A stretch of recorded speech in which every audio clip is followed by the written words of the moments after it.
следующее. Как сделать так, чтобы не болеть? Что можно изменить в своем питании? Ага, хотелось бы сказать несколько слов. Мне очень нравится смотреть эзотерические, оккультные, магические выступления различных блогеров. И мне нравится, недавно понравился канал Садгуру. Я в чем-то разделяю его идеи, в чем-то не разделяю. Я постарался сегодня взять те вопросы, которые ему задают и которые у него топовые, и ответить сегодня на те вопросы, которые ему задают, своими словами. То есть как бы я ответил на те вопросы, которые задают ему зрители во время проведения его вебинаров, я постараюсь ответить на эти вопросы с позиции «Дуйко отвечает». Ну и первый вопрос. Что сделать или что изменить в своем питании? 3 вещи, чтобы не болеть. Ну и по моему мнению, человеку необходимо есть 3 вида питания для того, чтобы избавиться от большинства заболеваний. Итак, первое. Утром ешьте имбирь, в обед ешьте лимон, а вечером перед сном съедайте либо вареное яйцо, либо кусочек сливочного масла. Много болезней исчезнут сами по себе. Не нужно мне верить. Просто начните это использовать и в дальнейшем просто скажите мне спасибо за это. Вопрос к Садгуру. Как укрепить силу воли? Я могу ответить. Поможет просто чтение мантр или молитв, или помогут упражнения какие-либо. Это тотально усиливает волю человека. В случае, если человек, допустим, говорит себе: я 108 раз буду читать мантру такую, или 108 раз буду молиться и читать там «Отче наш, же еси на небеси», или читать какой-нибудь аят «Ля филя даус рахабди рахима салям алейкум», или еще что-либо, или он будет читать там суру из Корана, но будет это делать длительное время и дисциплинированно. Вот такая ежедневная дисциплина, она 100% вырабатывает у человека силу воли. Ну вот так просто оказывается. Вячеслав Гунько. Я смог избавиться от родового проклятия, которое было на мне с рождения только в 32 года. Из-за чего такая сложная карма у меня? В моем роду все положительные люди. Надо на все вопросы отвечать. Когда человек говорит: нет, я не хотел бы сказать вам, что не было у вас никакой кармы, все это чепуха, ерунда и так далее. Возможно, она есть. Возможно, она действительно вас мучила. Возможно, а возможно и нет. Вы понимаете, гипотетически можно предположить, что, допустим, то, что происходит с человеком, это совпадение, это звезды, это и карма, и еще что-то, еще что-то. То есть можно сказать, что может быть все что угодно. Поэтому я бы вот так, наверное, не сводил бы все к одному. Я все же думаю, что все связано с человеческим переживательным аппаратом. Если у человека появляется больше позитивных эмоций, то жизнь выравнивается и становится лучше. Онкологически больные люди — это люди бесконечно злые внутри себя. Ни на что, просто так. Сами при этом могут быть очень хорошими, внешне добрыми, а в середине то раздражение, то там ненависть, то и это прямо кипит в них. Но оно внешне может даже не проявляться. Качества характера могут очень влиять. Поэтому, когда вы начали исправлять этот аппарат, видимо, даже с помощью тех людей, которые говорили вам о карме, но при этом они занимались вашим самоисцелением, с помощью вашей психологической, психоэмоциональной корректировки. То есть они говорили, что там не нужно так реагировать, нужно быть более теплым, нужно быть более терпеливым, там, нужно... и вы сами делали выводы, и таким образом и карму эту перешагнули. Дальше. 4 способа очистить вашу энергию. Итак, первое. Произносить слова. Первое слово, которое очищает энергию. Мне нравится. Второе слово. Я радуюсь от того, что. Третье. Говорить себе: я добрый человек, я служу доброму Богу.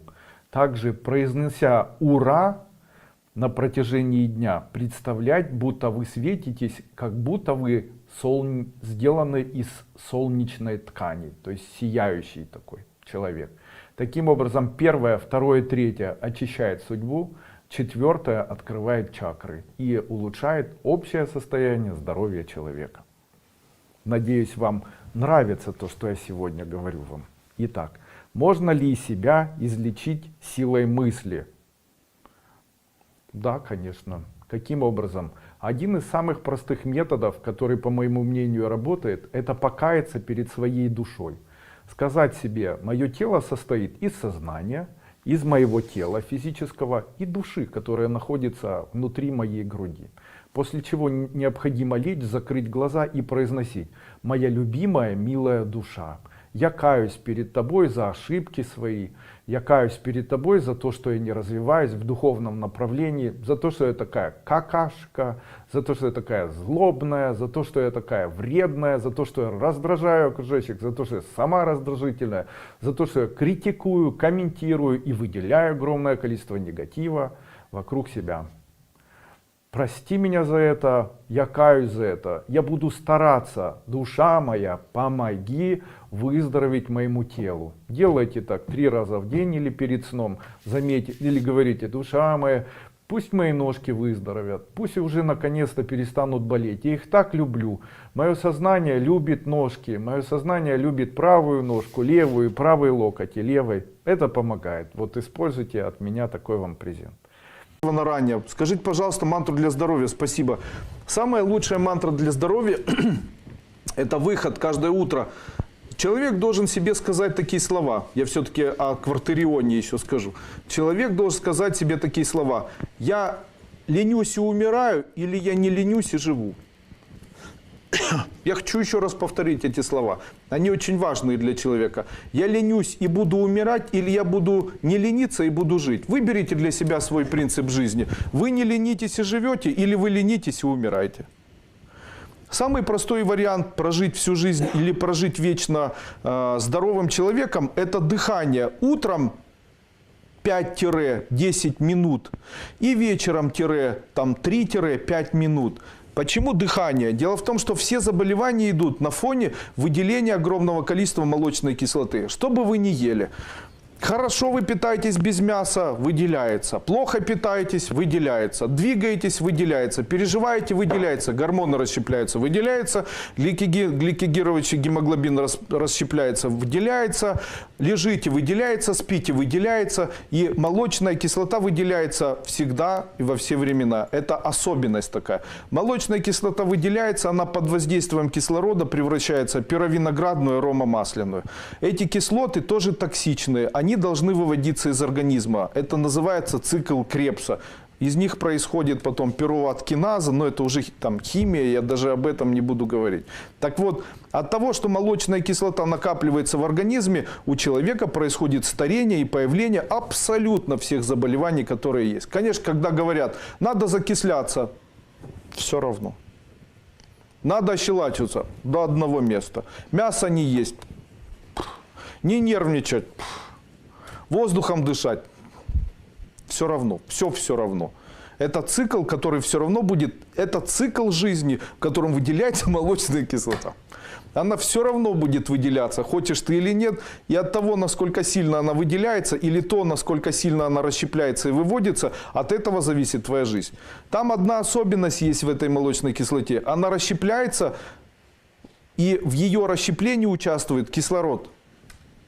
Но когда человек бежит, когда человек активно бежит, то у него в этот момент выделяется молочная кислота много, поэтому спортсмены стареют быстро. Знаете, что спортсмены быстро стареют? Видели спортсменов? Говорят: спорт, спорт, спорт, потом 40 лет выглядит на 75, знаете. Или там алкоголики, оказывается, не особо стареют. Тоже нонсенс. Почему? Заметили, да? То есть алкоголик с утра до ночи квас рога, знаете, на работу сходил, стакан в течение дня, ему 50 лет, выглядит сволочь на 30. при этом и не ест ничего, и цирроз печени, но хоть картинку снимай с него, выглядит хорошо. И спит мало, и всегда ему хорошо, и нервов нету никаких и так далее. Почему? Потому что алкогидрогеназа участвует в формировании расщепления пировиноградной кислоты аромамасляной. Представляете? Вот в чем особенность. Поэтому алкоголь иногда для молодости тоже хорошо. Ну что, продолжим дальше. Оказывается, для того, чтобы человек не выделял молочную кислоту, она будет выделяться. Нету никаких способов. То есть она все равно будет выделяться и накапливаться. Но есть способы, которые позволяют этой молочной кислоте очень эффективно расщепляться. Это пассивное быстрое дыхание сидя, диафрагмальное. Когда человек сидит, подскакивая на стульчике, или стоит, не особо раскачиваясь, не совершая никаких особых физических действий и быстро, активно дышит. Если человек дышит каждый день 5 минут утром и 3 минуты вечером хотя бы активно, то на протяжении 1 месяца человек визуально молодеет на 5-10 лет. Если это сделать и выполнять ежедневно, сначала восстанавливаются мозги, после этого плечи, после этого позвоночник до грудного отдела, после этого сердце. Снижается давление, улучшается работа поджелудочной железы, работает кишечник, работают надпочечники, почки, перестают болеть, там артриты исчезают, артрозы, ноги начинают. Но знаете, с чем сталкивается человек? Он сталкивается с обычной ленью. То есть нам не сложно курить по 5 минут, нам не сложно смотреть телевизор, нам не сложно лежать, нам не сложно на унитазе там сидеть по 30 минут, нам не сложно там ногти точить, грызть, волосы выщипывать, нам не сложно ругаться, нам не сложно ворнякать. Но нам сложно 5 минут утром и 5 минут вечером подышать. Вот это сложно. Представляете? Оказывается, человек даже знает такой... А кто не знает? А я на первой ступени это даю. А я это очень часто даю во время морских курсов. Я очень часто об этом говорю, когда провожу свои вебинары бесплатные во вторник. Все люди это знают. Я всегда являюсь популяризатором дыхания по трулу. Я о нем раньше говорил. Тем не менее, я являюсь популяризатором и сам понимаю, что его никто не делает. Делаю ли я сам? Нет. Но не часто. Но делаю. Не часто. Как только начинаю себя ощущать плохо, то я его начинаю делать. Почему? Вы знаете, я покажусь смешным сейчас. Смешным. Абсолютно смешным. Но я хочу состариться. Я говорю это серьезно. Я хочу состариться и быть старым человеком. После этого хочу пройти время, когда мне будет 50, 60, ну это как у всех, 70 и 80. И я хочу, как нормальный человек, завершить свою жизнь. То есть я не хочу жить вечно, я не хочу жить всегда, чувствуя абсолютно себя здоровым. Я не хочу быть долгожителем. Мне это у меня есть внутреннее такое состояние, я понимаю, зачем я этого хочу. И я знаю, что это мне приносит удовольствие, понимаете. Для каждого времени своя пора, говорят. Я хочу эту пору, любую, ее хочу пройти. Естественно, когда мне плохо становится, вот температура появилась, можно спросить у моих близких, что происходит, когда у меня температура. Появилась температура у нас на 2-м этаже, где мы живем, двухэтажная такая квартира, на 2-м этаже большая ванна, я иду в ванну, открываю окошко, там прохладненько, и стою и дышу. Там засекаю время, 10 минут дышу, после этого иду отдыхаю на протяжении дня, там отдыхаю, лежу там 3-4 часа, потом вновь иду и снова там 5 или 10 минут дышу. В день дышу 4 раза, на 2-й день уже температура исчезает. Понимаете? Могу сказать, что если очень высокая температура, выхожу куда-то, где холодно, и стараюсь дышать там, где холодно. Если температуры нет большой, то могу дышать в теплом месте. Таким образом, могу сказать, что для меня это один из самых лучших существующих способов привести себя в норму. Конечно же, вам хочется это сделать, вы хотите чувствовать себя хорошо, вот что нужно сделать, а не мантры. Это и увеличит психическую энергию, и улучшит общее состояние. Поэтому я и ввел в школе вот такие дыхательные практики. Даже калачакра-тантру йогу ввел и все остальное. Но дело в том, что на первое место все равно необходимо ставить практики, которые были даны патрулам. И это практика вот такого диафрагмального активного дыхания. Естественно, если стоя не получается, делай сидя. Сидя можно тоже. Здравствуйте, Андрей Андреевич, я начинающая ученица первой ступени Жанна. Скажите, как можно быстро добиться материального благополучия и возможно ли это в короткие сроки? Вы знаете, я бы начал, наверное, не с этого. Вот смотрите, чем отличаются вообще люди, которые занимаются эзотерикой, и люди, которые не занимаются эзотерикой? Человек, который занимается эзотерикой, человек, который не занимается эзотерикой, это человек, который живет в принципе по принципу плюса. То есть он живет по принципу, если ты попал в очередь, то нужно растолкать всех руками. То есть это быть более агрессивным, более целеустремленным, более направленным. Этому учат определенные коучеры. То есть это люди, которые говорят о том, что возьми себя в руки, двигайся быстрее, добивайся всего. Это тайм-менеджмент там, и так далее. Это намерение, это там, желание куда-то двигаться, это построение целей и построение задач. То есть это фактически заставляет человека, несмотря ни на что, двигаться вперед, сражаться, добиваться и так далее. Так живет большинство. Люди, которые не знают эзотерику, они живут именно так. То есть если обычный человек, не эзотерик, и обычный человек, который ни к чему не стремится, попадает в очередь, он ждет. Если у человека, ну я условно говорю, риторически, а в случае, если человек занимается работой над собой, допустим, у него есть какие-то намерения, он ставит задачи, он стремится к этим задачам, добивается их, бесстрашно идет вперед, то он, попадая в очередь, идет нагло, распихивает вокруг себя людей, переступает через спины, заставляет или борется. Обычно это выглядит так. Он домой приходит, не может отпустить телефон, ему нужно работать, он старается очень сильно. У этого человека будет успех, однозначно. Он его пупком поднимет, знаете, он его пупком поднимет, вот такой бизнес. То есть он будет его продавливать, он как бульдозер будет идти. Мне искренне жаль таких людей, я не такой.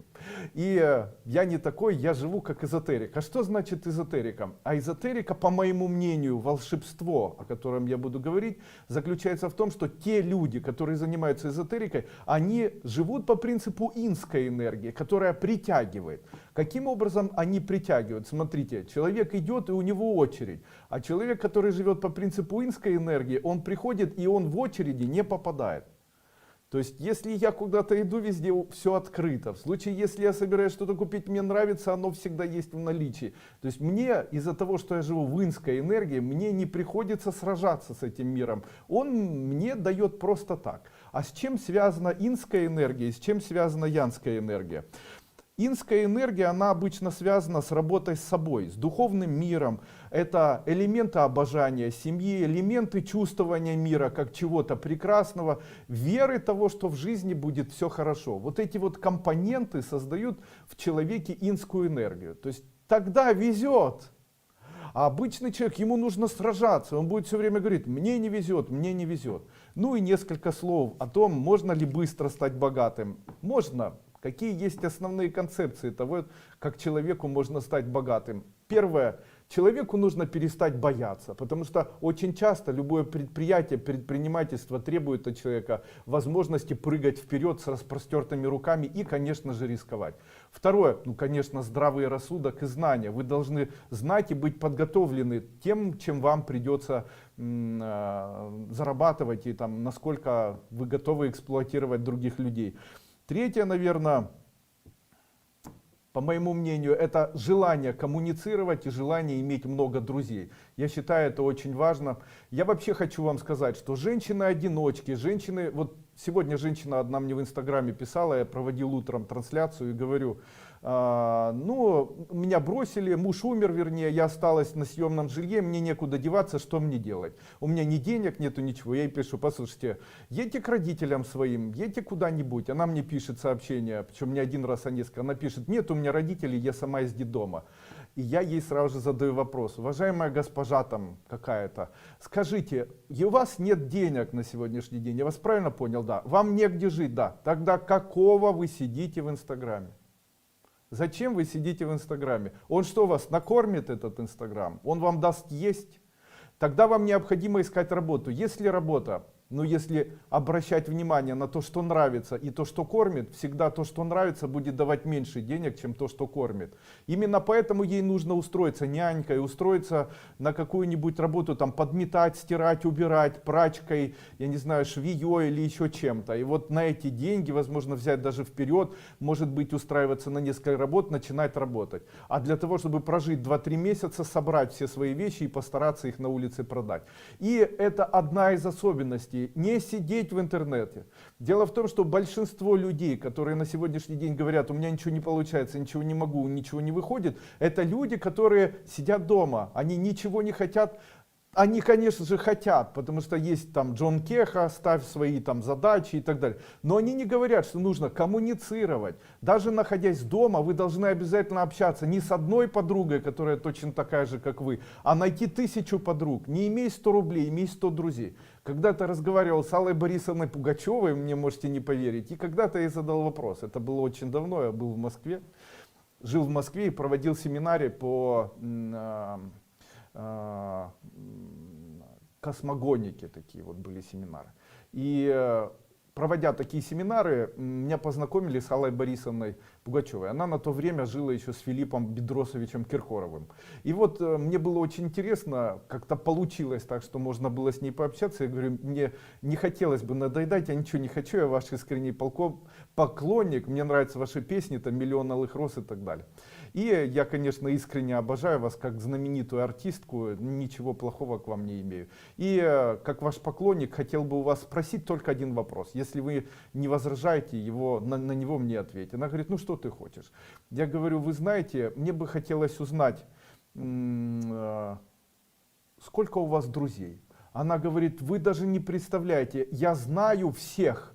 Моими друзьями являются все депутаты, моими друзьями являются все музыканты, моими друзьями являются все бандиты в Москве, моими друзьями являются все. Вы знаете, в чем особенность этой женщины? Она очень коммуникабельный человек, и она очень активно заводит дружбу. Как настоящий человек, который добился популярности. Особенность популярных людей заключается в том, что в самом начале они умудряются обзаводиться огромным количеством друзей. А человек, который пытается заниматься бизнесом и говорит, как же мне заработать много денег, я хочу сказать, начинайте с того, чтобы у вас было огромное количество друзей. Пусть они будут у вас где угодно, общайтесь с ними, предлагайте им что-нибудь, ищите, спрашивайте, как у них получается, но делайте так, чтобы их было много. Становитесь коммуникабельными. Коммуникация, знание, обучение тому, чем вы собираетесь заниматься, в итоге приведет вас к огромному количеству денег. Сидя дома, как премудрый пескарь, зная обо всем и все, вы никогда не заработаете денег, потому что необходимо выходить из вот этой точки комфорта. Как у Джона Кеха, почему-то сегодня о нем начал говорить, вот он все время говорит такие слова. Я сегодня даже пытался найти вот эти слова, знаете, в Инстаграме, и даже нашел, но сейчас не буду искать, потому что вопросов много. Ну, где-то так у него. Самое важное это захотеть этого, самое важное это визуализировать. А вы знаете, что он не прав? Что если визуализировать что-либо и говорить, да, это у меня есть, то это является фактическим самообманом. И вот такие медитации, когда люди говорят, я богатый, у меня все есть, мир дает мне бесконечные деньги. Зачем вы себе врете? Ведь это ложь. Никакие деньги к вам не приходят, мир вам ничего не дает. А по моему мнению, любая ложь, которую внушает себе человек, приводит его к депрессии. Это я очень часто вижу. Очень часто вижу. Какие самые простые методы привлечения в жизнь денег?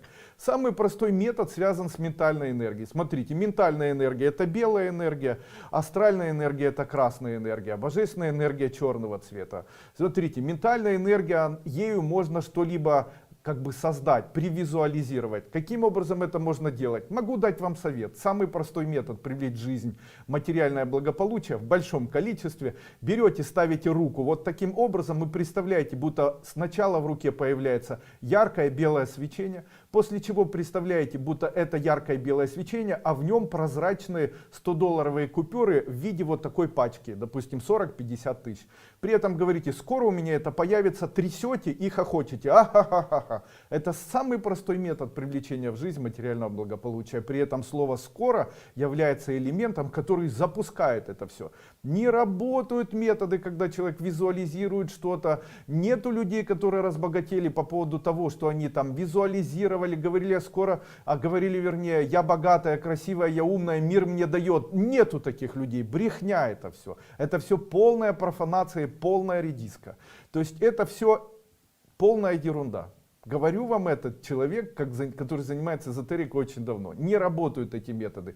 Я тоже в свое время это делал, но это было еще 20 лет назад. И это все нефункционально было. Конечно же, это сейчас услышит кто-то, кто полжизни этим занимается, но я хочу вам сказать. Без усилий, без труда я смог стать богатым человеком. А те люди, которые это читают, они без усилий, без труда не смогли стать богатыми людьми. Конец, в общем-то. У Садгуру спросили, как быть одному, но не быть одиноким. Я не знаю, что он ответил, я, к сожалению, не смотрел, но обещаю пересмотреть.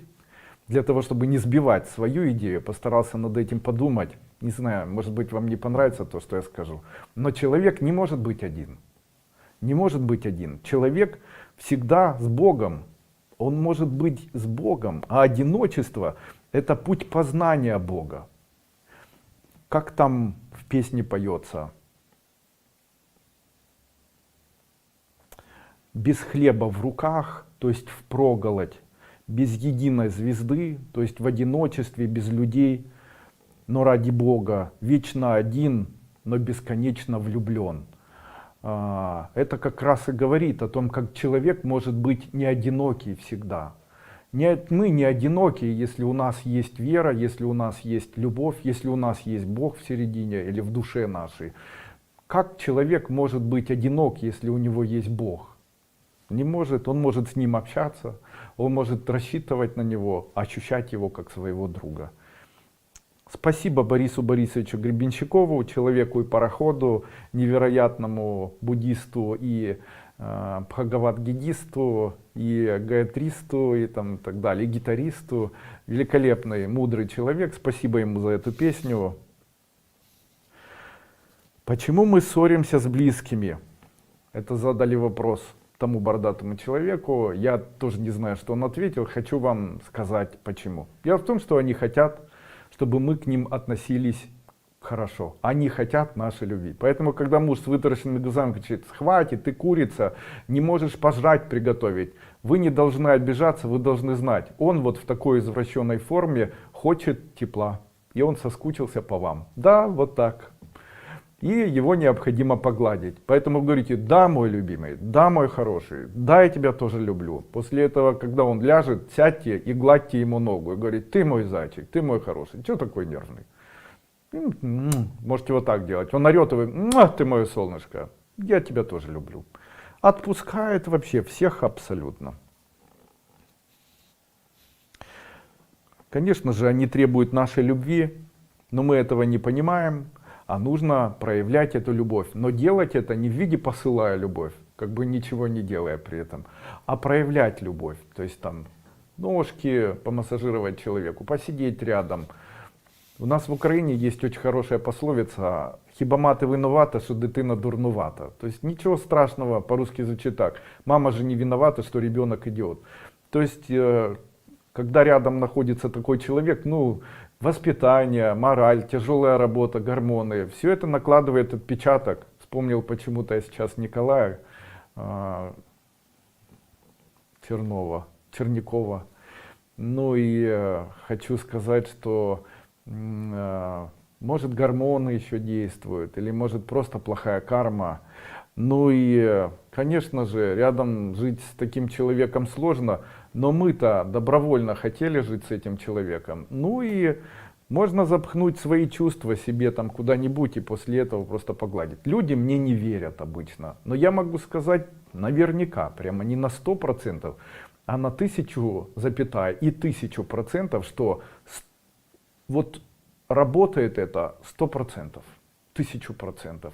Просто не могут себя пересилить. Почему? Эгоизм, ощущение собственной значимости, ощущение собственного какого-то особенности какой-то и так далее мешает человеку. Легче обидеться, легче быть в контрах, легче там ненавидеть.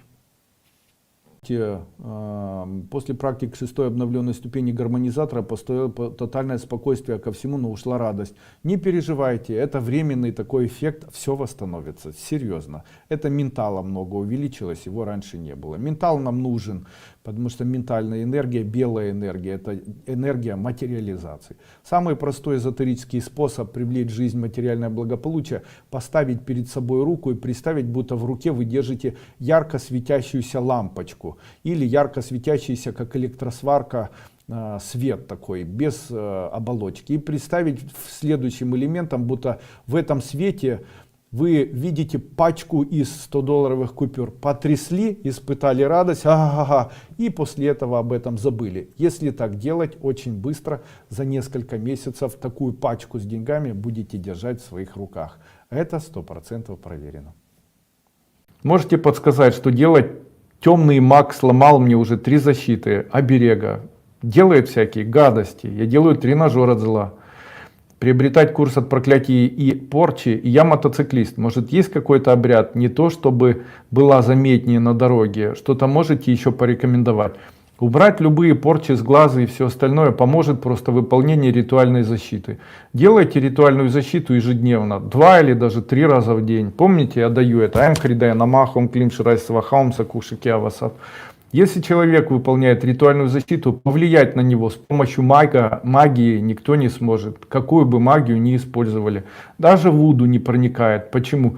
Дело в том, что там используются определенные тайные слога и замыкания, которые являются защитой. Сломать такую защиту может только тот человек, который знает, что вы ее ставите. Именно таким образом. Таких магов не бывает. Ольга Печникова. Можно использовать по очистке помещения перед практикой цифровой код 4-й ступени? Да. Можно ламинировать нарисованный талисман? Да. Выполнил практику по продаже дома ракушками. Будет ли в этом году сделка? В этом нет, в следующем да. Посмотрите меня, пожалуйста, получится у меня пройти платное обучение Кайлас? Да. Татьяна Алимова. Пожалуйста, покупать квартиру в декабре или в январе? В декабре лучше. В январе будет дороже. Подскажите, как эзотерически набрать массу тела? Пейте напиток, который называется Generic в спортивном питании. Также много ешьте кукурузного крахмала. Делайте кисель, наберете 100%. В сторону женщине сзади пионерка, то есть фигура красивая, на лицо пенсионерка. Как помочь себе выглядеть соответственно с фигурой? Крема, маски использую, хочется выглядеть безупречно, но возраст берет свое. Долгое время использую мантру в полнолуние Чандраяна Мах. Спасибо вам большое, низкий поклон вам за то, что вы для нас делаете. Как бы человек не убегал от возраста, избавиться от него невозможно. Что может разгладить человеку лицо, и есть ли такие методы, которые могут разгладить? Есть такие методы. Первый метод. Необходимо обязательно набрать вес. Чем худее человек, тем взрослее его лицо. Второе. Необходимо стимулировать мышечные ткани. Для этого необходима зарядка. Дальше. Миомассажеры, то есть делать какие-то гимнастические упражнения, чтобы мышцы на щеках были у вас напряжены, или делать какие-то элементы напряжения. Дальше из продуктов питания как можно больше кислой и кисло-соленой пищи. Обязательно еду начинайте с кислого огурца, кислого помидора, кислой капусты, вот так. Обязательно много ешьте там моцареллы, творога, вот такой вот кислой пищи. Она очень улучшает человеку внешний вид. Есть каолиновые маски, они высветляют кожу и делают ее, подтягивая ее.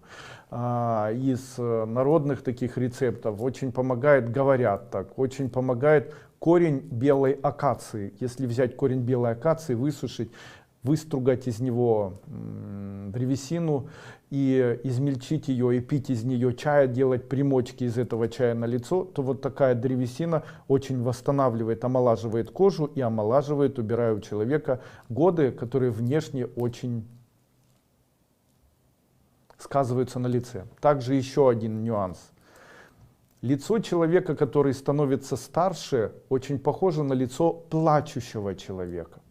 Почему? Так Бог пошутил. Он делает человека старым и ставит отпечаток горестных событий его прожитой жизни. Ну и, конечно же, одна из идей таких, она заключается вот в чем. Если человек не горюет, не вспоминает прошлого, а каждый день старается как можно больше хохотать и радоваться, то у него может появиться совершенно другое лицо. Доказательства. Это не мои слова, это слова, которые в свою очередь когда-то говорил Девраха Баба. А это человек, который прожил 250 лет. Узнайте о нем в интернете. Это не обман. Вопрос, как исполнить все свои желания? Я отвечаю. Желания не исполняются у человека, если человек страдает, ненавидит, если человек много желает и хочет, чтобы это было быстро. Человеку необходимо начинать с малого. Радость — это тот бензин, который исполняет желание. Дальше эзотерический обряд, который может помочь человеку исполнить его желание. Утром представьте, будто у вас огромный хвост павлина.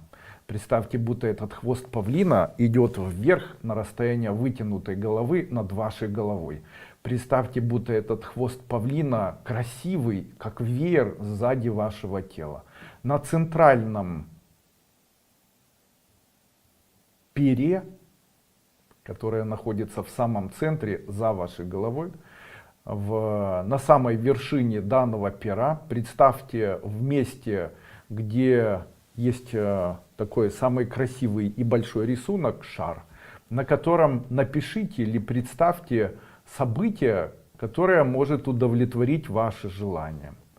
При этом представьте это событие одно, то есть одно, немного. Нельзя так, чтобы на всех перьях были желания. Так нельзя. Так ничего не сработает. Почему? Есть анекдот такой: мне бы таблеток от жадности, только побольше. Так вот, побольше здесь не работает, одно желание.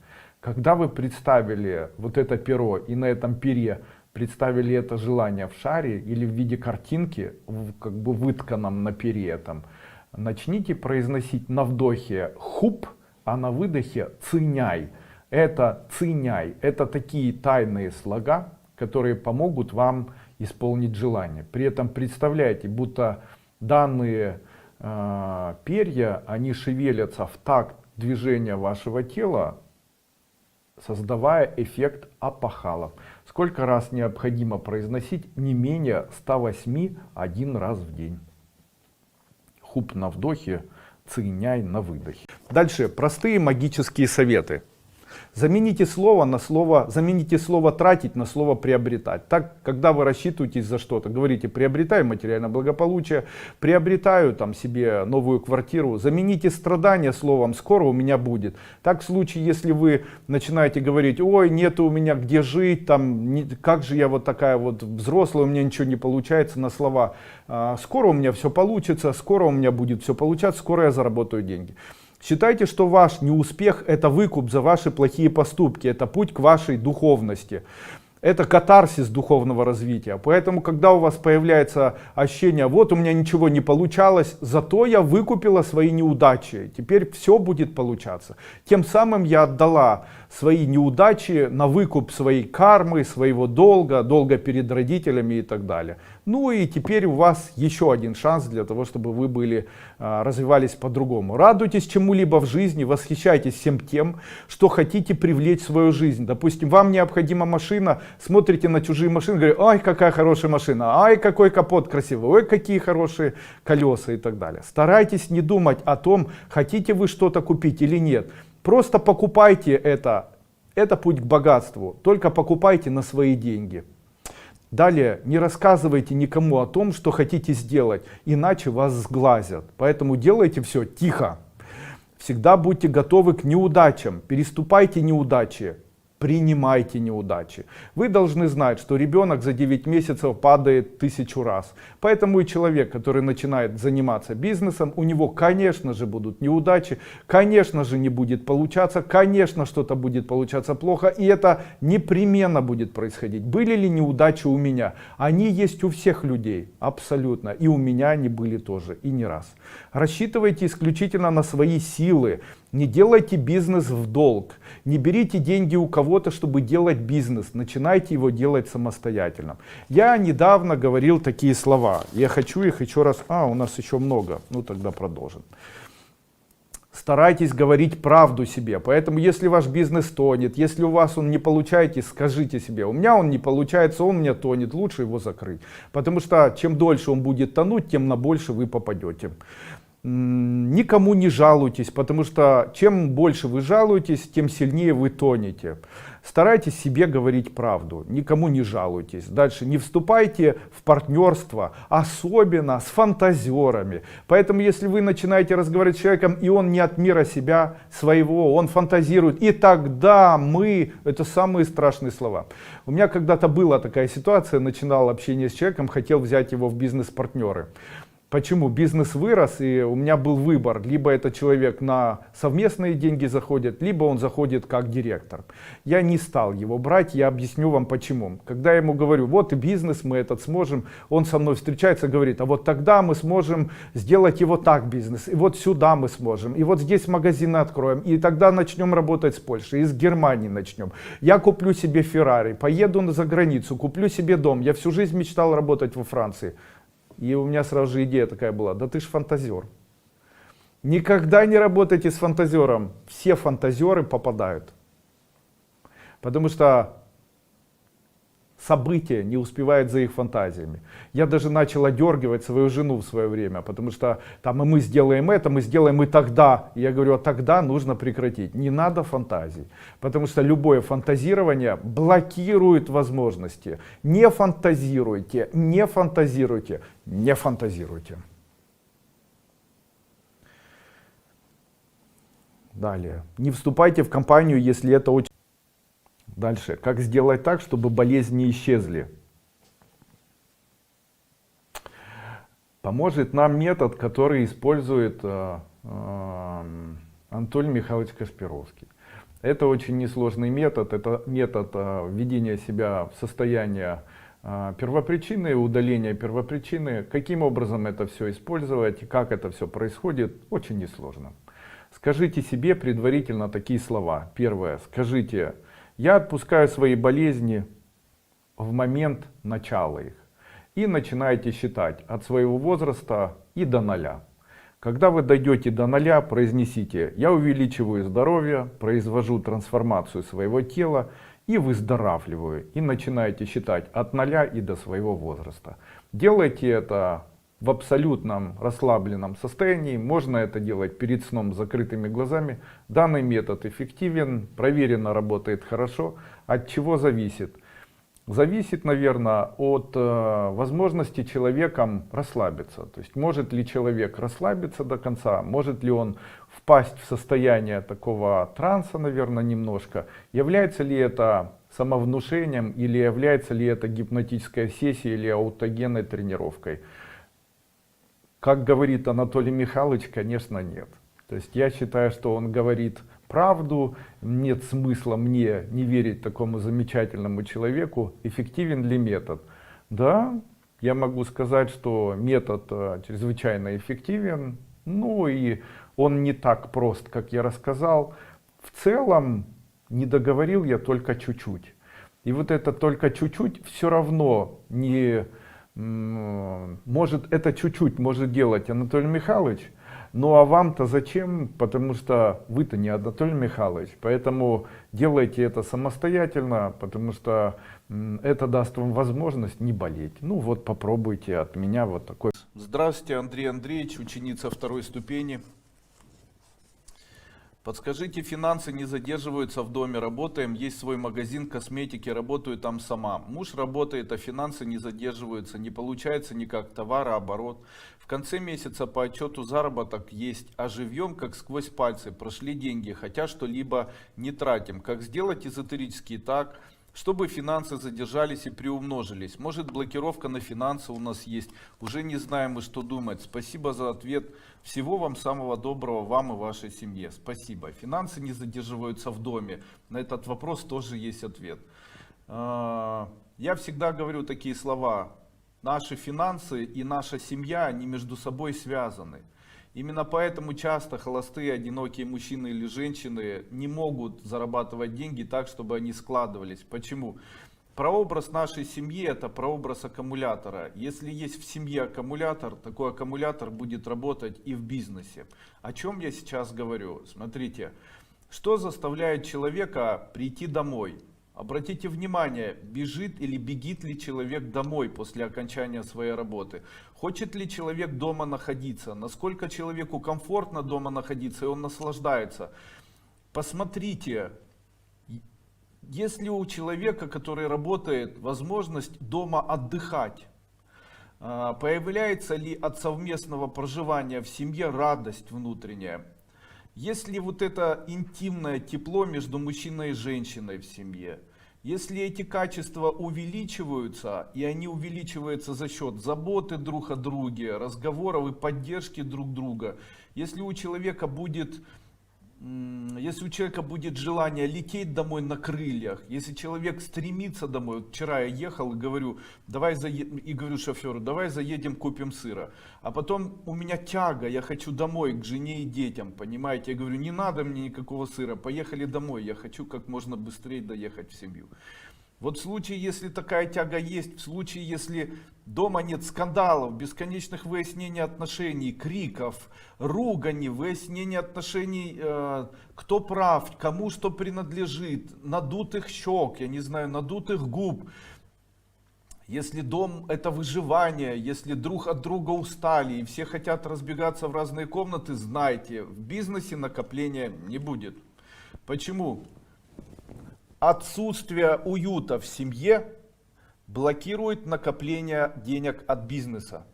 Я хочу еще раз вам сказать, если в семье есть уют, если есть чистота, теплота, поддержка, радость, обнимание, целование, взаимная поддержка, вкусная еда, я не знаю, радость какая-то, которая формируется, или которые там друг друга не воспитывают, а держатся за ручки, тогда эти деньги будут накапливаться. Если дом — это место, где проводятся,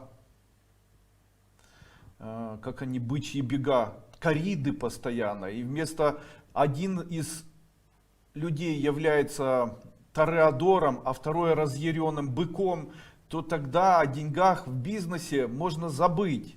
Тогда есть смысл расходиться, искать нового партнера и после этого заниматься бизнесом. Я еще раз вам хочу сказать, бизнес и накопление в бизнесе — это лакмусовая бумажка хороших отношений и уюта в семье. Вот почему в доме должна лежать красивая скатерть, о чем я все время говорю. Поэтому необходимо кушать с красивой посуды, необходимо держаться за ручки, необходимо даже иногда выпить вина, там вкусный сыр съесть, поиграться с детьми, поизучать какие-нибудь песни или попеть песни, включить музыку, потанцевать.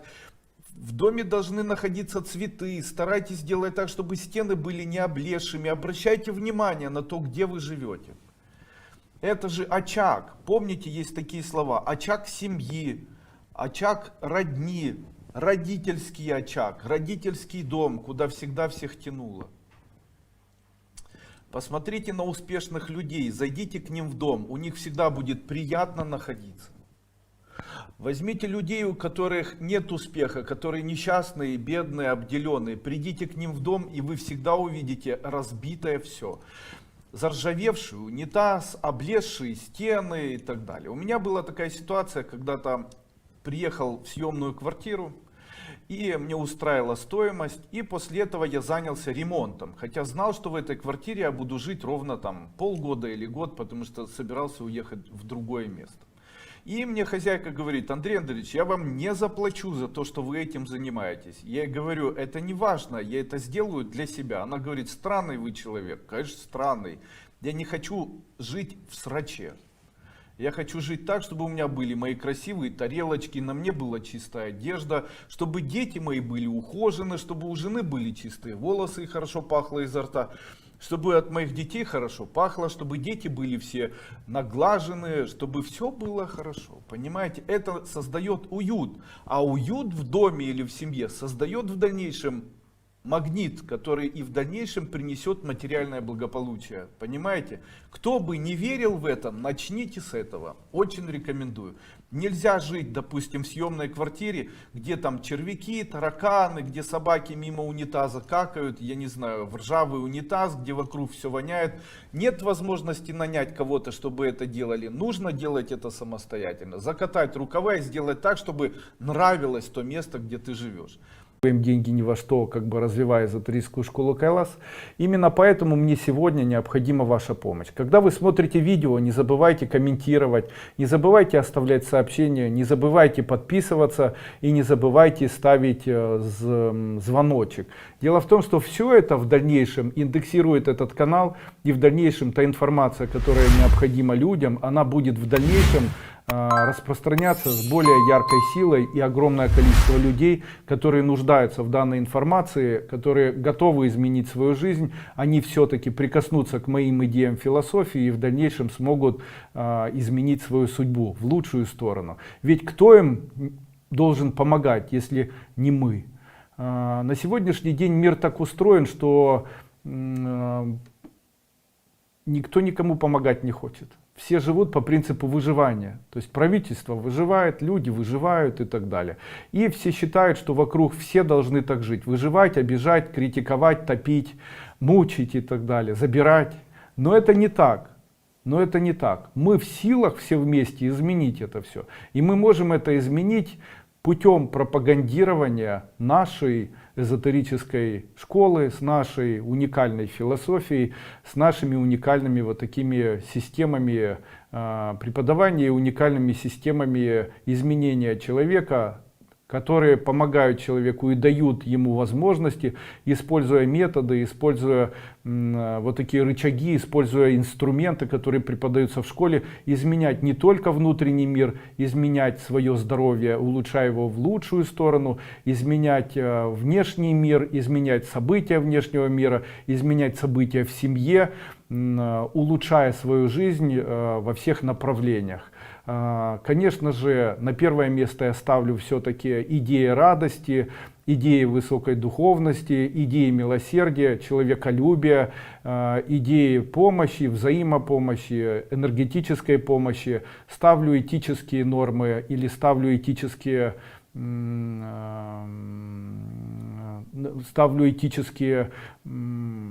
установки как бы на первое место. Это любовь к детям, любовь к своим родным, любовь к своим мамам, папам, к дедушкам, забота о старшем поколении, потому что они, скорее всего, никому в дальнейшем не нужны будут, кроме нас. Ну и это все, оно должно не забываться. Об этом всем должен кто-то говорить, потому что если будет развиваться только мангерштеризм, если будет развиваться только киркеризм, если будет развиваться только галкализм, знаете, или там соловьизм и так далее, то мы далеко не уедем, знаете. Нельзя сделать из людей всех Моргенштернами, которые будут хотеть только трусить своими голыми органами, спать с девушками. А как же семья? Ведь семья это вечная. Можно каждый день получать удовольствие от семьи. Можно каждый день получать радость от жизни. А нам пытаются предложить микрорадости. Алкоголь, микрорадости, наркотики, микрорадости потрусить там или там с кем-то переспать, микрорадости купить какой-нибудь предмет, которого нет ни у кого и так далее. Мы же говорим о том, что все это уже существует. Существует наша жизнь, и если нацелиться в этой жизни на радость, если научить себя эту радость видеть, чувствовать, если обучать себе этой радости, то эта радость, она затмевает все остальные микрорадости. А ведь великий предиктор, который управляет всеми мирами, который управляет, вернее, тем миром, в котором живут люди, проживая на этой земле, они-то знают, что самая важная радость — это радость человеческого рождения и человеческой жизни. Но они это запрещают развивать, говоря о том или намекая на то, что есть микрорадости. Нужно быть теми, кто там выступает на публике. Радость можно получать только если у тебя трехкомнатная квартира. Ты можешь радоваться только в случае, если ты там замужем, не замужем, в Гуччи или не в Гуччи, золотом, не с золотом, на машине или без машины и так далее. И нам подменяют, давая нам вот эти радости, их же нам и продавая. То есть человек говорит: мне достаточно было магнитофона такого. А ему говорят, нет, более радостнее будет с таким магнитофоном. И он покупает более радостный. И мы обычно на протяжении жизни своей, каждый человек, который живет на Земле, на протяжении жизни у него постоянно возникает такое понимание, как будто он что-то ищет, как будто он к чему-то стремится, но получая то, что он хочет, у него не происходит удовлетворения. То есть это выглядит так: вот будет у меня шуба, я буду счастливой. Купила шубу, все равно несчастлива. Будет у меня муж, буду счастливой. Появился муж, несчастлив. Будет трехкомнатная квартира, буду счастлива. Появилась несчастлива. Почему? Потому что невозможно быть счастливым человеком от чего-то. Можно быть счастливым человеком просто так. И вот это счастье, и вот эта радость просто от того, что мы живем, является тем, что мы всю жизнь ищем и не находим. Вот. Ну что, на этом наши занятия закончены. До свидания. Намасте. Всем здоровья, прекрасных выходных. До свидания. Здравствуйте, уважаемый Андрей Андреевич. Скажите, пожалуйста, сможем ли мы, народ Инда, вспомнить, кто мы в следующих воплощениях и что мы были народом со своим философским учением? Конечно, конечно, обязательно сможем. Несколько слов хотелось бы сегодня сказать. Я уже ранее говорил или рассказывал об этой информации. Но такой вот интересный пост написала женщина в моем YouTube-канале, Андрей Дуйко, официальный канал. Я ей написал, она мне написала: благодарю вас, Андрей Андреевич. При этом написала благо и после этого вторым словом дарю. И после чего я ей написал, что произносить слово благодарю не очень хорошо, так как человек, который занимается магией, или человек, который маломальски знаком с эзотерикой, может добровольно забрать вот такие слова и забрать это благо. Для этого человеку необходимо просто произнести: хорошо, я ваши блага, которые вы мне дарите, принимаю. После чего забирать эти блага какое-то время, правда не всю жизнь, но очень долгое время. Таким образом, человек может отобрать у человека другого его благо, в случае, если он это дарит и откровенно разбрасывается. Ну и она мне ответила где-то приблизительно как: я его дарю, я его и принимаю. Но это очень неправильно, потому что мой совет был такой: не произносить все-таки эти слова благодарю. Благодарю не хорошее слово, потому что это дарить благо, а у человека, в общем-то, жизнь основана на том, чтобы эти блага у него появлялись. Так человек раздает свои блага, и после чего у него их не остается. Какие еще бывают слова и что значат определенные слова, допустим, в нашем лексиконе, которые мы привыкли очень часто использовать? Допустим, мне не нравится слово, допустим, сейчас я подумаю, ничего себе. Дело в том, что слово «ничего себе» в свое время придумали эзотерики. Это все, по моему мнению, находилось на территории Одессы. Тогда жили там верующие иудеи и неверующие иудеи. И для того, чтобы создавать определенную магию, они придумали вот такой момент. То есть они начали использовать слово «ничего себе». Каким образом они его использовали? Человек заходил, и когда человек заходил и стоял, то человек, к которому он заходил, вот этот иудей, который находился на рынке, он ему говорил: ну как там дела на улице? И там человек рассказывал: представляете, сегодня на улице там были какие-то проблемы. В этот момент этот человек, который должен был продать эту одежду или там какой-либо товар, он ни о чем не думал, а произносил мысленно или шепоток такой, он произносил. Нет, не так, он произносил вслух «ничего себе», и после этого про себя или шепотком произносил «все тебе». Дело в том, что когда произнести «ничего себе, все тебе», то тогда человек, который приходил к нему за этим товаром, попадался на удочку и начинал покупать у него этот товар. То есть человек произносил вслух «ничего себе» и после этого шепотом «все тебе, что у меня есть». Или «весь товар тебе». После этого человек попадался на вот такую эзотерическую установку, после чего у человека появлялись желание покупать какой-либо товар у этого человека. Ну, это дословно и досконально правдивая информация. Объясню почему. Я в свое время изучал эзотерику и пытался найти вот такие какие-то нюансы, которые связаны с нюансами в разговорной речи. И нашел таких людей, которые были не русской национальности, которые поделились вот такими обрядами, которые действительно имели место быть, их придумывали в Одессе, ну и в дальнейшем использовали только посвященные люди. Есть целый ряд слов, которые мы говорим и не понимаем, что это такое. Допустим, когда человек говорит «спасибо», о чем он говорит? По моему мнению, «спасибо» это значит не «спаси Бог», а «спаси от боли». То есть смотрите, как это выглядит. Человеку говорят «здравствуйте», то есть что ему желают? Ему желают здоровья. А потом, когда прощаются, говорят «спаси от боли». А что такое болезнь? Болезнь это тоже фактически элемент боли, когда человек начинает болеть. Болеть, боль. То есть таким образом, когда человек говорит «спасибо», он фактически говорит «спаси от боли тебя». А кто спаси? Бог там или там еще какое-либо существо. Таким образом, слово «здравствуйте» и слово «спасибо» имеют фактически одно и то же значение. А иногда люди говорят, ну все, пока. Что это обозначает? По моему мнению, слово «пока» это сокращенное слово «покайся». Потому что очень часто, когда человек встречается с другим человеком, то он преследует корыстные цели какие-либо и очень часто врет. Ну и для того, чтобы вот такое вранье не влияло на другого человека, ему говорят, ну все, пока. Таким образом это где-то звучит так, ну все, покайся во лжи.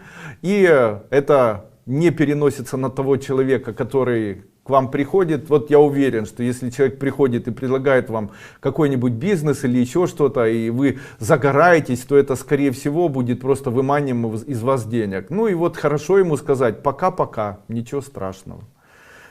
Звучит каяться, это сожалеть о поступке, который ты совершил, особенно от лжи. Зачем мне это, скажите? Наталья Красовицкая, ученица 6 ступени. Подскажите, учитель, нейрографика так волшебно, как ее преподносят? Конечно, если человек изучает нейрографику, то это может быть действительно для него волшебным. Вы понимаете, вы мне сейчас задали такой вопрос. Андрей Андреевич, а художник это по-настоящему хорошая специальность или плохая? Потому что есть такие художники, чьи картины могут стоить 10 миллионов долларов. Я вам хочу сказать, конечно, я согласен с этим. Художник это очень хорошая специальность. И вы устраиваетесь в школу, где где берете обучение, как рисовать. И у вас, вернее, как там писать полотна. И вот вы изучаете это 3 месяца, а потом мне говорите, что ты 3 месяца изучала, но у меня полотен не выпустилось, а что я сделала, никто не хочет купить, а я уже... Все это вранье, потому что я не верю, что были люди, которые могли так писать полотна, что их полотна могли продаваться за 10 миллионов долларов, за 100 миллионов долларов. Это брехня, это обман, так не бывает. Так же и здесь. Вы знаете, чем бы человек ни занимался, он должен знать, что он должен быть одержимым этим. Одержимой картами Таро и популяризацией, допустим, предсказываний. Человек может сделать очень хороший канал YouTube и быть популярным. Доказательство.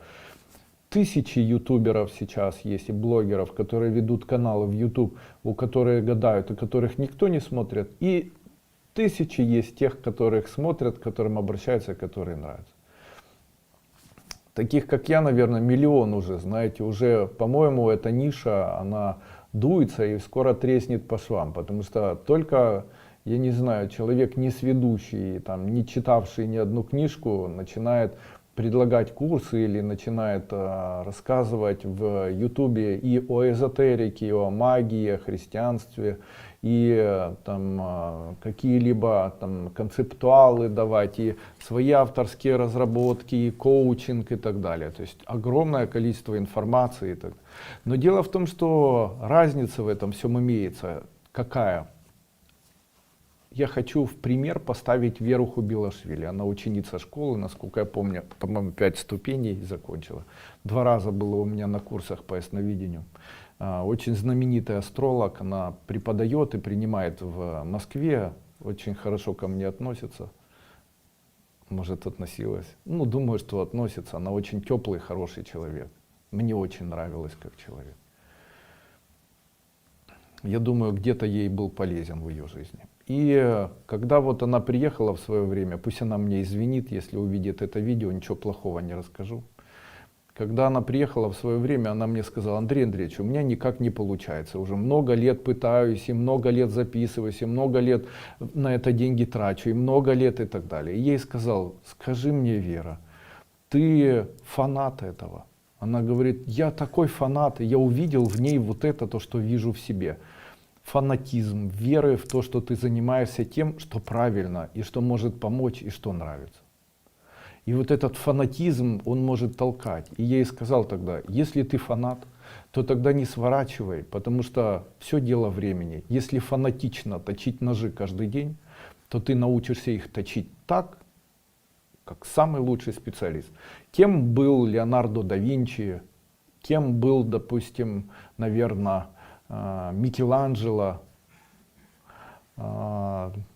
Они были фанатами. Кем был Моцарт и Шопен, они были фанатами. Один умудрялся с помощью музыки создавать праздник, другой с помощью своих хрустальных пальцев и хрустального инструмента создавать хрустальные звуки, которые создавали у человека печаль и путешествие такое лирическое, и куда-то водили. Наверное, таким же фанатом был Петр Ильич Чайковский. Ну, такими фанатами были, наверное, и Лев Толстой. И такие фанаты, вот они и создают это все. Когда человек говорит: можно, нет, или там получится, не получится, нейрографика, готовы в этом быть фанатом, готовы 3-4 года просто так положить своей жизни в ни во что, не зарабатывая на этом деньги, но четко продвигать с вытаращенными глазами, там, предсказывать, еще что-то делать. Не знаю, к сожалению, что такое инфографика. Что, первое. Как эзотерически помочь человеку бросить пить алкоголь и изменить его судьбу? Даю по пунктам. 1, 2, 3, 4, 5. Итак, первое. Когда вы успокоитесь и будете сидеть дома, старайтесь не думать об этом человеке и не беспокоиться ни о чем. Постарайтесь расслабиться и в какой-то момент произнести себе слова: пусть мое сознание живет сейчас отдельно от моего тела. При этом очень хорошо лечь. Не делайте это сидя даже, лягте на спину. Когда вы придете в такое состояние, при котором вам покажется, что ваше тело живет отдельно, или вы чувствуете его отдельно от своего сознания, условно можно назвать состоянием транса. Не нужно ничего читать или считать.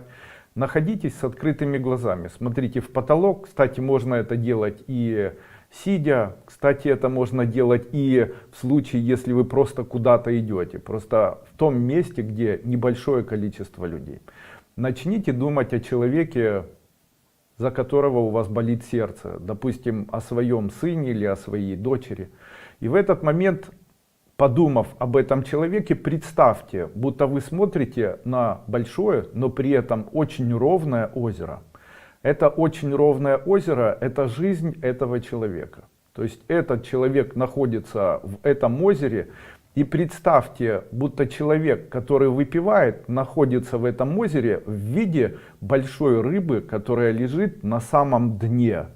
А вы мысленно смотрите через призму этой воды на того человека, который вы условно знаете, что это ваш сын. После чего, третье, представьте, будто вы берете своими руками мысленно, или духом своим, или еще чем-либо, и поднимаете этого человека с самого дна. Пятое, дуете на него и представляете, будто он барахтается со всей силы. И, в общем-то, произносите, что-то делать при этом не нужно. После чего мысленно его поцелуйте в лицо, в левую часть лица, в правую часть лица, в лоб, подбородок, и после этого сзади, в затылок. На этом эзотерическая практика избавления человека от алкоголизма заканчивается. Ничего больше делать не нужно. Если ее делать какое-то время, а сколько именно, опять-таки, зависит исключительно от наличия у вас психической энергии. В случае, если человек барахтается сильно, найдет работу. В случае, если его подняли из дна, у него появится новое видение жизни, пассивность, злость. Чем дальше на дне, тем он агрессивнее, тем он вспыльчивее, тем он ненавистичнее. Чем если барахтается на воде, то тогда хочет работать, в жизни все у него может налаживаться и так далее. Сколько раз выполнять и сколько это представлять? Но это можно представлять 15-20 секунд, минут. Делайте на протяжении дня 3-4 раза, и мои рекомендации обязательно, когда вы это все делаете, в тот момент, когда вы поднимаете, думаете об этом человеке, старайтесь максимально чувствовать к нему состояние максимальной нежности, как будто он самое хорошее, самое доброе и самое привлекательное существо. Это и поможет этому человеку бросить пить. Очень хорошо работает, если мама делает сыну. Не очень хорошо работает, если теща делает зятю. Ну, как-то это так работает, но опять-таки с кем-то это сработает. Когда вы будете проводить очередной обряд, если не смогу присутствовать и оплачивать племянница, а потом отдаю ей деньги, в таком случае будет со мной работать? Будет. Святок Кучер, у меня бывают частые моменты, ощущения в радости, в груди. Кажется, мало места в груди, так много, длится недолго, само приходит и уходит. Не хочется, чтобы уходило. Можно эзотерически это чувство удержать? Конечно, этим мы и занимаемся во время прохождения наших ступеней. До 4-й ступени нельзя удержать, после 4-й оно поселится и будет жить с вами бесконечно и всегда. Андрей Андреевич, подарите, пожалуйста, код для женщин, чтобы мужчины не исчезли после первого знакомства навсегда. Искали встречи и общения, честно говоря, не встречала такой код. Очень напрасно, этих кодов очень много у меня. Необходимо представлять, когда вы с мужчиной, необходимо им восхищаться. Также представлять, будто мужчина бесконечно вам говорит: обожаю тебя, обожаю тебя, обожаю тебя. Вот садитесь, не мечтайте о том, как он женится, а представляйте, как он вас обнимает и произносит: обожаю тебя, обожаю тебя, обожаю тебя. На вдохе при этом произносите тряф, а не так. На вдохе произносите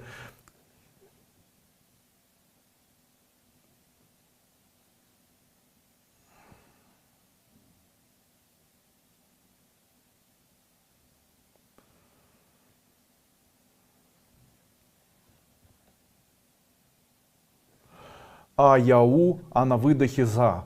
А-яу, а на выдохе за. Вот такой код используйте. А-яу, а на выдохе за. Тогда он будет вас обожать. Как не быть ведомым, как научиться отказываться? Вы должны знать, слово «да» является одним из самых сильных слов манипуляций. Вы знаете, что манипулирование другими людьми — это плохо. Так вот, когда человек говорит «да», то он забывает о том, что мозг наш, он не успел подумать. Именно поэтому человека воспринимают, или человека, который тут же говорит «да», воспринимают обычно как слабохарактерного, его воспринимают как несосредоточенного на своей жизни, мимолетного или, возможно, несерьезного. Почему? Потому что перед тем, как сказать «да», нужно подумать. А когда человек говорит «да, сделаешь», «да», все это манипуляция, человека уже заставили. Для того, чтобы этого не было, человек должен произносить слова или научиться произносить следующие слова: «Я подумаю». Ему говорят «да», он говорит «я подумаю». Вот тогда к человеку начинают относиться хорошо. Один мой знакомый рассказывал историю. Говорит: ты представляешь, я прошел твои ступени, Андрей Андреевич, и взрослый такой мужчина, и моя жена в очередной раз, она постоянно ездит к своей подруге, я знаю, что у них подруги, и она ездит постоянно к подруге там какой-то, каждую субботу и каждое воскресенье у нее подруга, она к ней ездит в гости, потом поздно приезжает, пьяная, веселая такая. И в очередной раз говорит там: Егор, можно я уеду к своей подруге? Там меня Марина приглашает, там еще будут девочки из нашего института и так далее. Она преподаватель института. А он говорит: нет. Сначала говорит: я подумаю. Она говорит: ты подумал, давай я поеду. Он говорит: нет, я не хочу, чтобы ты ехал. Я хочу, чтобы мы сегодня вместе провели вечер. И она вытаращивает глаза и говорит: да кто ты такой? Ты что здесь рот вообще открываешь? Вы представляете? Отличная семья у них. Он говорит: для меня было таким шоком. Любимая моя женщина, которая тут же меня целовала, облизывала и говорила: Да, любимый, можно я поеду? Я сказал нет ей первый раз в жизни. Она вытаращила глаза, говорит, да кто ты такой вообще? Рот свой закрой, иди накройся крышкой. Катастрофа. Вообще катастрофа. Ну, бывает и такое. 5 секретов 2021 года, которые приведут к хорошей и счастливой жизни. О, давайте я вам и это скажу. Ребята, стремитесь жить максимально роскошно в 2021 году.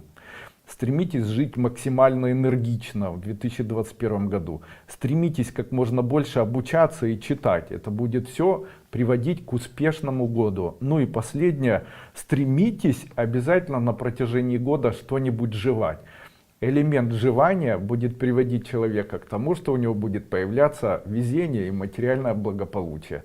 Я об этом подробнее расскажу на своем семинаре, который называется «Программирование 2022 года», а не 2021, спутал что-то.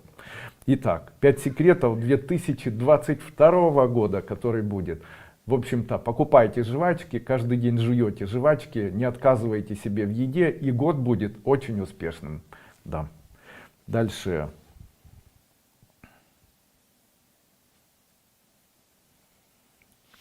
Как питаться? Это спросили у Садгуру. Чтобы быть энергетичным весь день. Первое. Спать больше. На ночь съедать вареное яйцо, а утром сырое яйцо. Это проверено. Улучшается иммунитет, уменьшается вес. Очень хорошо пить чай, сделанный из рыльцев кукурузы на протяжении дня. Данный чай действительно устраняет токсины, убирает свободные радикалы, молодеешь, улучшается пищеварение, улучшается аппетит, иммунитет и так далее. Ну и, конечно же, 5 или 4 это меньше сладкого. Почему, когда человек хвалит, все портится? Когда человек хвалит другого человека, это называется сглаз. Как это устроено? Обычно, когда человек хвалит другого человека, он одевает на него ментальную сеть. Как это происходит? Женщина подошла и говорит: ой, какая красивая у тебя дочка. После этого пришла домой и говорит, это условно одела сеть на дочку. Потом домой пришла и начинает говорить: надо же, почему у нее такая красивая дочка, у меня дети не получаются, а моя вот такая придурастая. И после этого она как бы обратно эту сеть тянет себе в грудь, не понимая этого. Эта сеть проходит сквозь ребенка, разрывает его энергетическую структуру, нарушая его энергетический баланс, приводя к тому, что у этого ребенка появляются проблемы со здоровьем, психические проблемы, нервное состояние и так далее. Как избавиться от этого? То же самое происходит, когда человек, допустим, там еду приготовил, там, кстати,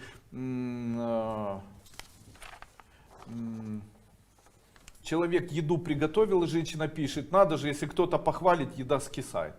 Потому что человек не может эту еду поесть, вы его не угостили. Или угостили, он ее съел чуть-чуть, а пришел домой и говорит: ну почему моя жена так вкусно не готовит?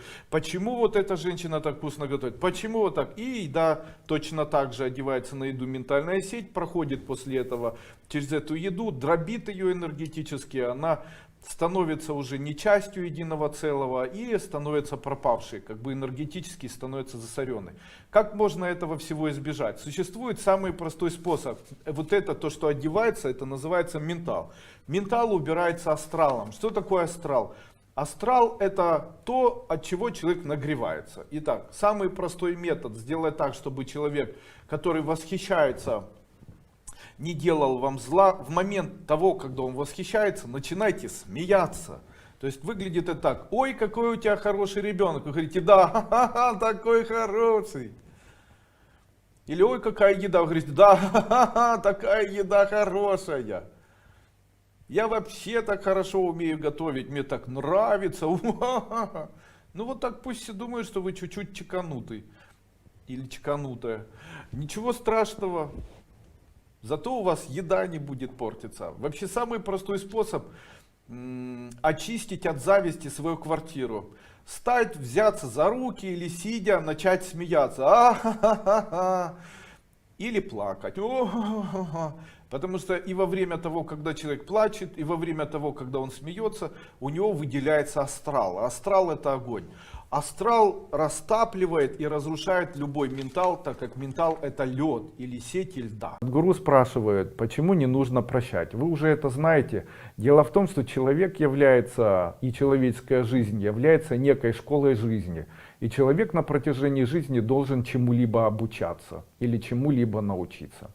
Когда человек, допустим, у человека есть любимый человек, с которым он живет, потом этот человек стал негодяем, предал такую женщину, допустим, если это мужчина и женщина, и отвернулся, бросил детей и ушел, то эта женщина начинает думать, ну ничего страшного, я его прощаю. Но это же была школа жизни. Если вы считаете этого человека негодяем, он же вас бросил, то необходимо его считать негодяем. Почему? Если вы считаете таких людей, которые бросают, негодяями, то уже тех людей, которые придут к вам и вас бросят, не будет. Почему? Потому что это ваша школа жизни. Вот знаете, как один мясник мой знакомый из Харьковского Холодногорского рынка когда-то сказал слова: умного человека можно обмануть только один раз, первый и он же последний. Я с ним абсолютно согласен, но происходит всегда по-другому. Мы очень часто попадаемся на обман тех людей, которые занимают у нас деньги. И когда человек занимает у нас деньги, это выглядит так: там, Тамара Алексеевна, дайте денег, и вы, потому что мне надо. Вы отдаете деньги, этот человек исчезает, не хочет отдавать, морочит голову, и длится это постоянно. Потом находится второй человек, который говорит: Тамара Ивановна, займите мне еще денег. И так происходит на протяжении жизни. 100 человек заняло у Тамары Михайловны или Тамары Ивановны деньги. И она потом в недоумении начинает мне говорить: Андрей Андреевич, почему так получается, что у меня постоянно занимает кто-то деньги, и эти деньги не отдает? Ну потому что человек, который дает деньги в долг, он обижается, но прощает. А что нужно сделать? Необходимо идентифицировать себя и сказать: видимо, что-то со мной не так, с лицом моим, с внешностью, но когда я занимаю деньги, мне их не возвращают, не хотят. Именно поэтому хочу вам сказать, если вам даже 1 или 2 раза не отдали, то скажите себе: я не занимаю деньги. Почему? Но это же смешно, я их занимаю, мне их не отдают. Ну, как так может быть? Мне же их не отдают. Вот у меня часто такое явление было в свое время, из-за того, что у меня такое лицо доброго человека, у которого запросто можно занять деньги. Ну, я, если честно, никогда и не отказывал.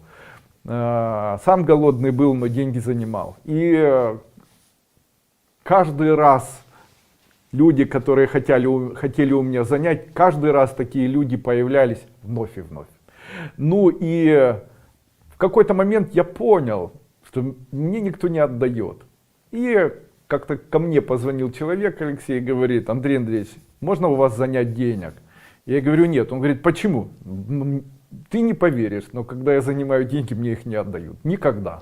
Он говорит: ну я отдам. Я говорю: нет, я уже не хочу, это не дело в тебе, это дело просто мое уже. Я не верю, что мне можно отдавать, поэтому я считаю, что я занимать больше не буду. И я теперь не занимаю. Вот буквально сегодня звонил человек и говорит мне: Андрей Андреевич, займите или дайте и так далее. Я говорю: нет, я не занимаю, не даю. Почему?